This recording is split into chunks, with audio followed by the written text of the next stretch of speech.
Now available in paperback and e-readers, Spellbound, A Darker Shade of Black. Get your copy today at your favorite online bookseller. In a previous video, I talked about how gangs are a part of the irregular forces of white supremacy. And in this video, I'm going to be talking about why white supremacy needs black gangs. Now, white supremacy is at war with black people, and sadly, many black people don't understand this concept outside of a few self-aware brothers and sisters like the Black Panthers. And back in the late 1960s and early 1970s, because the Black Panther political party knew it was at war with the system of white supremacy, they looked to wage campaigns to try to educate the black masses so that they could understand their power as related to economics and politics. This is why the Black Panthers oftentimes dressed in militant style garb and in some cases carried weapons. This was designed to let black people know that, one, they needed to start becoming aware of the war they were having with white supremacy, and two, as they were dressed like this, what they wanted to do was educate black people about working to continue to be a part of this war that was being waged against them.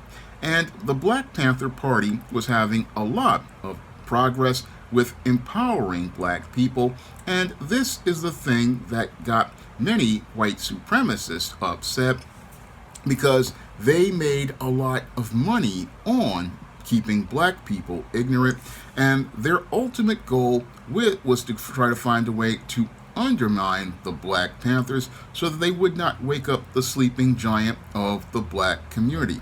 Now, this whole campaign was done in multiple stages as related to trying to undermine the Black Panthers. And to undermine the Black Panthers, they first started by recruiting the white feminists to participate in their campaign of divide and conquer. The white feminist, what she did was go to black women and tell them that they needed to get away from their black man because he was oppressing them. However, the black man did not control any economics or politics in the community and was not oppressing anyone at all, no. But many black women believed this because they wanted to integrate into white society and be accepted by white people, so they started separating from the black man. And as they separated from the black man, this allowed the white supremacists to be able to divide black men from black women, and that allowed him to start getting control over the black community, because with the black man out of the way, they would be able to gain control over the black community, because without a black man to protect the community from the elements that they wanted to bring to the community, it left it vulnerable and wide open, because most black women back then didn't understand that the black man is the protector of the community, and he is the one who keeps certain individuals out of the community. Moreover, he keeps certain ideals out of the community, and without that black man to be a covering and protection for the black community, this left the community wide open to all sorts of individuals and all sorts of social and political narratives.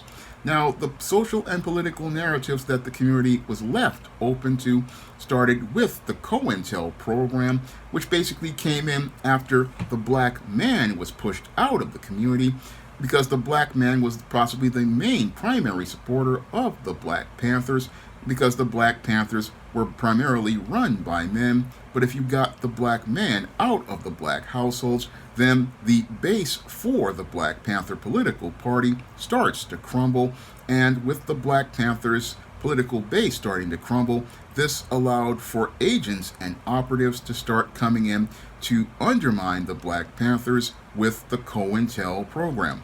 Now, the COINTEL program was one made by the, I believe, CIA to sabotage the Black Panthers, and this was an assault on the Black Panthers to basically decimate this political party before it could start to actualize actual political power. Now, the COINTEL program was designed to discredit the Black Panthers in multiple ways by assassinating Black Panther leaders or looking to arrest Black Panther leaders on charges, or in some cases managed to imprison Black Panther leaders like Huey Newton, get them on drugs, and basically destroy their lives, destroying these black leaders in front of black people the same way they did with Dr. King, Medgar Evers, and Malcolm X. They believed if they took out the heads, they would be able to destroy the body of black actual leadership. And I say black actual leadership because it was these black people who were looking to lead the black community into taking its own political and economic power. But white supremacy didn't want to have actual black leaders demanding power, because if you had actual black leaders demanding power, this means that the white supremacists couldn't receive the benefits it received in the codependent relationship it had established with black communities, where black people basically sought white validation and approval, and created a covert contract where they thought they could get that approval by integrating into white society and taking their 97% of black dollars and spending it with white and non-black businesses. Now, in order to maintain that power base, what the white supremacists needed was a person to fill the void that was left by black men being kicked out of the black community and the Black Panthers being discredited. Now, they had the black woman as a de facto head of household, but what they wanted to do was establish a head that would ensure that black people would never take their economic and political power. And this is where the formation of gangs was beneficial to white supremacy, because gangs are a disorganized group, and as a disorganized group, these are individuals who are more focused on chaos and confusion than focused on developing a structure and a base of political and economic power, the way black men were as a part of the Black Panther political party, and black men who were business owners who controlled the dollars in black-owned businesses in the economy. Because when you have actual men running the community, you have men who are invested in the community, and those men, because they have assets invested in the community, will demand a standard for living and a standard for their quality of life. And in able to make sure that that standard is maintained, these men are going to come together to pick their political candidates to represent them in government, to ensure that tax dollars come back as tangible money to maintain that quality of life. And they're also, when you have men in the community, they are going to demand standards for their children and standards for their behavior in the community. And they're also going to make sure that their children follow in their footsteps to maintain a legacy for the next generation. And this is something white supremacy didn't want to see in black communities, so they needed an enforcement arm that would work to enforce the unwritten social rules that were established during Jim Crow. And because they knew that they could not bring in white men like the Ku Klux Klan to enforce these unwritten social rules and maintain their power socially over black people, what they did was bring in a series of black agents and operatives and subversives to come in and form these black gangs. Now, these black gangs have colors that are red and blue, similar to that, interestingly enough, of the red and blue Democrat and Republican parties. But if you look at the red and blue gang colors, you will notice that they truly are anti-black, because the gangs are basically just extensions of the irregular forces of white supremacy, like the Ku Klux Klan, or individuals like these rogue police officers like Derek Chauvin, or these guys who are the suburban commandos like George Zimmerman, and their job is to enforce the unwritten social rules of white supremacy. The whole formation of the gangs is designed to enforce the unwritten social rules of white supremacy and ensure that black people stay in their quote unquote place. That is the reason why white supremacy needs the black gang. It needs the black gang to ensure that black people don't come out of their place, very similar to the way that the Ku Klux Klan made sure that black people didn't come out of their place in the Jim Crow South, and make sure that black people remain oppressed, where they remain in a second-class status. And as they remain in that second-class status, these black people are too afraid to ever think about taking their political or economic power. That is the goal of the gangs as related to white supremacy, and their role is to make sure that they sow enough chaos and confusion that they never look to take any power at all to try to change the quality of life in their communities at all. The goal of the gang is there to be these subversives who basically wage these campaigns to keep black people scared of ever thinking critically or thinking about taking their power at all. Now, in one of my books, The Man Who Rules the World, I talk about how these gangs operate, because John Haynes he's getting ready to open up a warehouse in his old Bronx neighborhood, and then this drug gang ran by the block comes to try to intimidate him by letting him know he didn't consult the ghetto. And I wrote that whole scene to show that what happens with these gangs is, again, it's all about them making sure that black people don't have power to be able to have jobs, be able to make a living, maintain a middle-class lifestyle. It's all about taking your economic and political power away. And because there are no black men to protect the community, these guys basically run the community where people are living in fear of their lives. And in that chapter, I show that John Haynes, by snapping his fingers, gets rid of the block and his gang, and allows progress to resume in that black community. And this is what black people need, but sadly we don't get, because a lot of black people have been programmed to believe that these gangs have all of this power, but all of their power isn't coming from black people. No, it's coming straight from white supremacy. And it comes from white supremacy because these operatives and agents primarily work for white supremacy. When it comes to the drugs, many of these gang members got their drugs in the 60s and 70s from organized crime known as the Syndicate. And when it came to the weapons, these guys basically got their guns from the government. Because the only reason why a black person can get an Uzi or an AK-47, these are military style weapons, was it definitely had to have a government connection. And when it came to the drugs, it was them getting that from the Syndicate.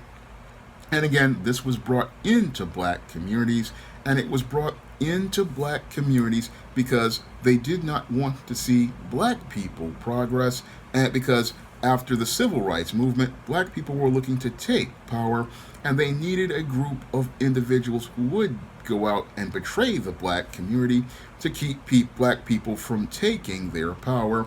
Because if black people started to take their power, that meant there would be a lot of individuals who would not receive the benefits that they get from the black community.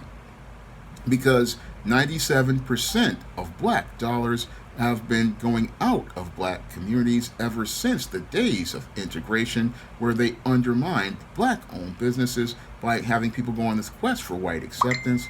And when it comes to political bases, they know that they can keep people like Maxine Waters in place for decades, not doing anything for black people, because most black people would be intimidated as related to taking their power, and they're intimidated because they fear if they just even go outside of their homes, they will be attacked in these drive-by shootings, and they would be attacked as related to ambushes, or their kids would be jumped. So they fear the black gang, and because they're so afraid of the black gang, they basically sacrifice their children to them and do this as related to so-called quote-unquote protection, because what the black gang members do is tell the black children they need to go to join them in order to get protection. And many of the kids, because they don't know anything about power, what they do is believe the rhetoric that they're told by these gang members, and this basically leads to what I call a pipeline of children going straight to prison, because this is what happens in schools that are predominantly black. What they do is take the kids, these social enforcers, what they do is try to enforce these unwritten social rules of white supremacy on black children, and these black children wind up becoming programmed at an early age to believe that the only safe road is gang life, because there is no family, because the black woman is working, the black father is out of the community and can't protect the community, and these subversives basically get a hold of your children and start to brainwash them. And as they're being brainwashed, they're made to believe ideas that the white supremacist has created, and these ideas are ones that tell them that they need to be in these gangs in order to receive protection.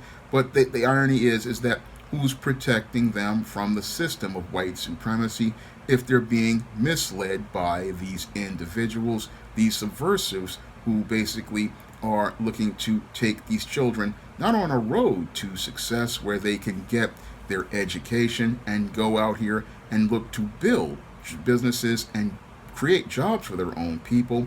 No, when they're on the road of the gangs, they are put on a road to prison. And many black people, because they are just so caught up in their emotions of fear, they can't see how they're being misled by this group of subversives who have deliberately been put there by the white supremacists to maintain control over the black community, the same way the white supremacists maintained control over the plantations during the days of Jim Crow and slavery. This is how he maintained his power, by having these overseers watch the black slaves.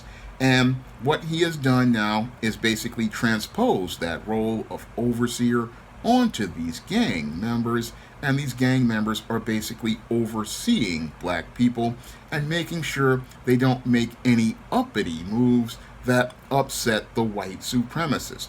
Many of these gang members believe that, that black person, if they're going to school to do well, is acting white.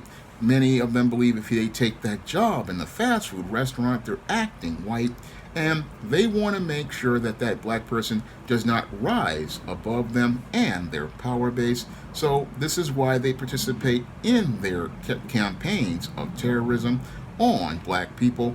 And if you notice, these campaigns, they were very similar to what the Ku Klux Klan used to do to black people during the days of Jim Crow. Now, during the days of Jim Crow, if a black man was educated, went out here and looked to apply for an office job at a business, or if he looked to go out and vote for a certain candidate, what they would do is send the Ku Klux Klan to that black man's home. And in some cases, they would give him a warning by burning a cross in front of his home. In other cases, they would burn his house down, or in the worst case scenario, they would lynch that black man. And that was all meant to send a message to the other people in that black community not to participate in certain social actions that the white supremacists believed would allow that black person to take power. No, what they wanted to do is keep that black person at the bottom of the world in a codependent position where they were begging for their daily bread. And the black gang is the exact same thing. What they want to do is ensure that no black person rises in the black community to challenge white power. Now, these guys basically think, in some cases, they are the ones trying to stay on top, but they basically want to again rule over ashes in making sure that no black person rises to take any sort of power in black communities. And they don't want to see large groups of black men rising to power. And this is why they will go out and participate in these drive-by shootings and shootouts to target individuals, because their goal is to make sure that they remain on top as the overseer. They want to make sure that they remain the age nice, because again, I find it interesting that these black gangs will go out and attack another black person who is looking to do well in school, looking to apply for college, looking to apply for a certain job, or basically looking to even just do something as go out here and buy a new car. And these behaviors are very similar to what the Ku Klux Klan did to black people. But you'll have these guys going after black people, but they won't go out and participate in trying to run protection rackets against many of the non-black individuals who are running the businesses in black communities. I mean, with organized crime, they basically participate in looking to gain economic and political power by participating in protection rackets against businesses in their areas.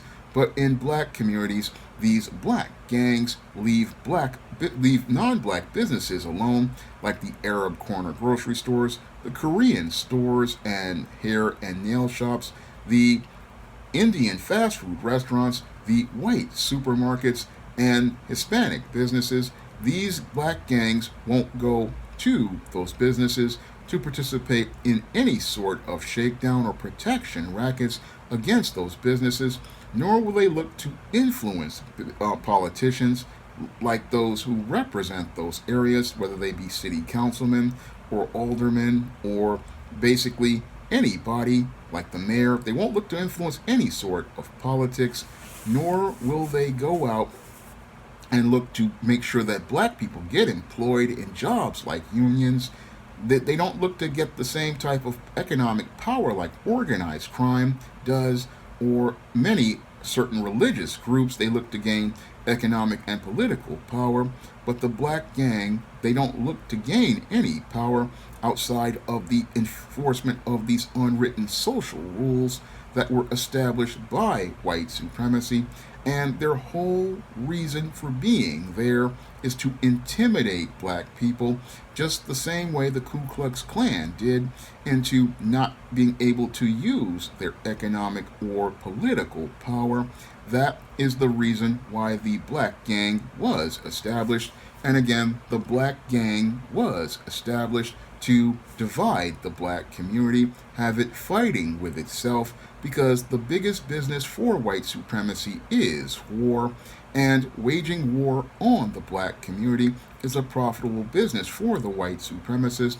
And using these individuals, these subversives and these agents to come into the black community and then have them recruit useful idiots to do their dirty work, this has kept the black community oppressed. And again, the white supremacist needs the black gang, because the black gang allows white supremacy to maintain its power base and eliminate black people who would allow the black community to get the political power that the Black Panthers wanted black people to achieve. What the Black Panthers wanted to do was help black people achieve economic and political power to be able to do things like have our own black-owned businesses, have our own infrastructure to maintain those black-owned businesses. Moreover, to have black politicians that we pick be the ones who represent us, to ensure that the tax dollars that we spend come back to this black community. But that was all undermined because the white supremacists found individuals who would look to betray the black community and go along with these subversives and these agents and informants and help them undermine the black community. And the black gang was created by these individuals who have profited at the expense of black people, and they have profited at the expense of the 1.3.3 trillion in cash and credit. They have profited by corrupting the minds of 2 generations of children with this gangster rap propaganda. And again, it is propaganda because it's designed to brainwash you to believe that this so-called thug life is the real life for black people. But if you look back before the 1960s and 1970s, you'll notice there were no black gangs, and there were no black gangs for 2 reasons. One, there were no black gangs because black fathers were a major part of black children's lives, and 2, there was no black gangs because there was a strong black community controlled by black men. So that's why you saw no black gangs. But when black people started to look to take economic and political power, that's when we saw the formation of these black gangs, and that's when we saw these gangs basically act as the social enforcement arm of white supremacy. Now, people will say, oh, it's just gang life. No, it's not at all. No, this is about enforcing unwritten social rules of white supremacy, similar to those that were made during Jim Crow. But instead of having white faces enforce those rules on black people, they got black people to go and enforce these rules on black people. And as they had black people enforcing these rules, this put black boys and black girls on a road to the prison pipeline and put black girls on a road to the single motherhood. This was all about making sure that black people remain in an underclass and have our own people oppress us. And white supremacy needs the black gang to keep black people from taking their power. And this is why new black media is so important, because new black media is about helping to empower black people and help black people understand their power and understand how to take their power. That's what new black media is all about, because the mainstream media will not talk about how these black gangs basically are looking to take away your power as a black person and put you in this permanent underclass where you wind up struggling and your community basically winds up getting erased, similar to what happened sadly with South Central, which has turned into South Los Angeles, which is now a predominantly Hispanic area. And that area became predominantly Hispanic because many of the black people basically bought into the programming of white supremacy to fight each other in this red and blue war, which is similar to the red and blue party, which were both anti-black. And as this was happening, our economic base eroded, and as it eroded, others came in to take control of the economy. And after they took control of the economy and the politics by controlling the politicians, who basically kept the area redlined, and that area remained redlined because many of the black folks there didn't understand what the Black Panthers were trying to do in helping you pick your own candidates, because if you picked your own candidates, that redlining would not be allowed. But you had black folks who, again, caught up in looking for social acceptance and then caught up in their fear of being hurt, not understanding that you have to stand up to take your power. And what happened was that entire area basically wound up getting, with black people being pushed out, and it turned into a predominantly Hispanic area. That's what I learned from Kid Organic years ago. And that's what happened on the West Coast, showing how gangs were not about empowering black people. Yeah, they'll give a bootlick like an Ice Cube or Dr. Dre or Snoop Dogg some money to represent the so-called thug life. But if you look at where those guys got their money from, it wasn't from black men in the community. No, these men compromised with white supremacy to promote anti-black messages, and like Pied Pipers helped take kids down this road where they thought gangs were so-called safe and looking to protect them, and in some cases socially acceptable.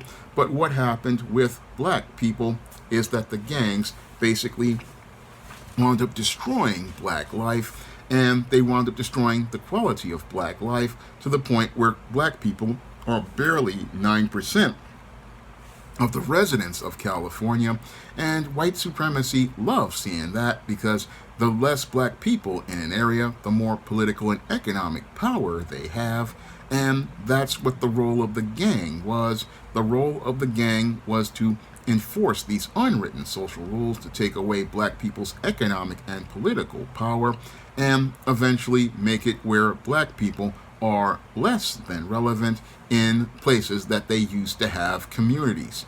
Now, if you want to pick up some of my positive black fiction, like The Man Who Rules the World, you can find that book and other books that I've written, like the ISIS series, the Steam series, the John Haynes series, and the books of the Spinsterella trilogy, and my other novels like Spellbound. You can find all of them on Amazon.com in paperback and Kindle format.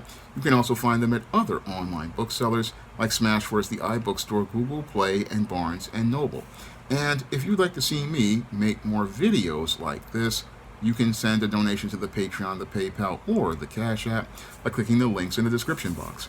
That's all I have to say for this video. You can comment, rate, and subscribe. Coming to paperback and e-readers, John Haynes, Illuminati. The Man Who Rules the World takes on the head of the global elite in this action-packed, all-new John Haynes series adventure. Pre-order your copy of John Haynes, Illuminati on Amazon.com and online booksellers everywhere.